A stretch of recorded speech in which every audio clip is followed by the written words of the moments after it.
Hello friend, সবাই কেমন আছো? আজ এক গুরুত্বপূর্ণ ম্যাচ রয়েছে ড্রিম ইলেভেনে। তোমরা যে যেটা খেলো ড্রিম ইলেভেন, ফ্যান্টাসি ইলেভেন, মাই সার্কেল ইলেভেন, সব ক্ষেত্রেই আমার টিম প্রযোজ্য। আগের ম্যাচগুলোতে তোমরা খেয়াল করেছো, আগের ম্যাচগুলোতে আমি যে টিম তোমাদেরকে দিয়েছি তার 99% টিম সফল হয়েছে। আগের যে ম্যাচটার কথা বললাম, জিম্বাবুয়ে প্রথম যে ম্যাচটা ছিল, সেই ম্যাচে আমি বলেছিলাম যে আজকে খুব পাকিস্তানের খুব অবস্থা খারাপ হবে। হয়েছেও তাই। এবং আমার টিম যারা ফলো করেছে, আমার পূর্ববর্তী চ্যানেল তোমরা দেখেছো, আমার চ্যানেল যারা ফলো করেছে তাদের সবাই লাভবান হয়েছে এবং আমার চ্যানেল যারা হুবহু কপি করে তারা কোটি, কোটি টাকা কামাচ্ছে। দেখা যাক সামনের ম্যাচে কি হয়। জিম্বাবুয়ে ভার্সেস পাকিস্তানের ম্যাচ রয়েছে আর কিছু সময় বাদে। সে ম্যাচে অবশ্যই তোমরা কাকে সিলেক্ট করবে, পিচ কিরকম আছে, এভারেজ স্কোর কিরকম, কত রান কে করতে পারে, সবকিছু প্রেডিকশন তোমাদেরকে দেব। তোমরা শুধু সাথে থাকো, লাইক করো এবং সাবস্ক্রাইব করো। প্রথম ক্ষেত্রে তোমাদের বলে রাখি মোহাম্মদ রিজওয়ান। মোহাম্মদ রিজওয়ানকে তো বাদ দিলে কোনোভাবেই চলবে না। মোহাম্মদ রিজওয়ানকে তো অবশ্যই নিতে হবে।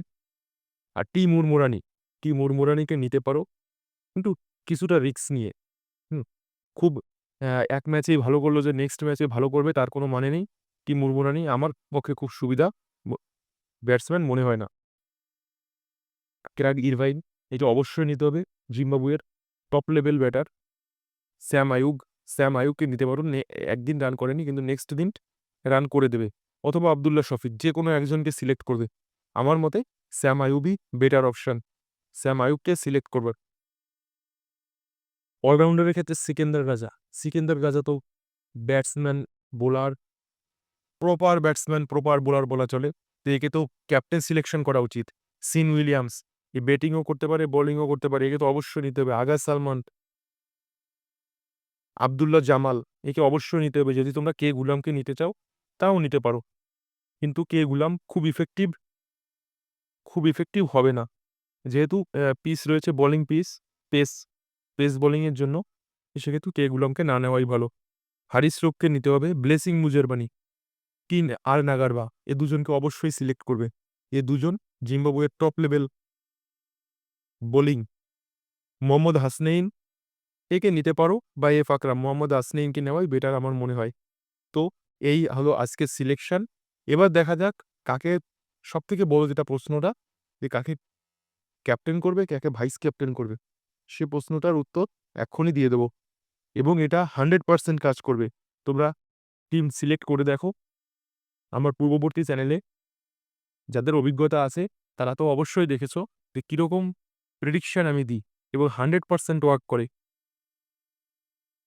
এবার দেখা যাক captain vice captain option. Captain যদি যদি পাকিস্তান প্রথম বোলিং করে তাহলে আমার ক্যাপ্টেন অপশন থাকবে হারিস রৌফ। কিন্তু যেহেতু এখনো পর্যন্ত কোনো পাওয়া যায়নি যে কারা টসে জিতবে, কারা ব্যাটিং করবে, সেক্ষেত্রে আপাতত সিকেন্দার রেজা ক্যাপ্টেন আর মোহাম্মদ রিজওয়ান ভাইস ক্যাপ্টেন। এবার যদি প্রথমে জিম্বাবুয়ে ব্যাট করে তাহলে হারিস রৌফ ক্যাপ্টেন, ব্লেসিং মুজারবানি। আর যদি রিস্ক নিতে চাও, জাহান লুক যদি ধরতে চাও, তাহলে আমি বলে দিচ্ছি ব্লেসিং মুজারবানিকে ভিসি সিলেক্ট করবে। তো আজ আজ এই পর্যন্তই।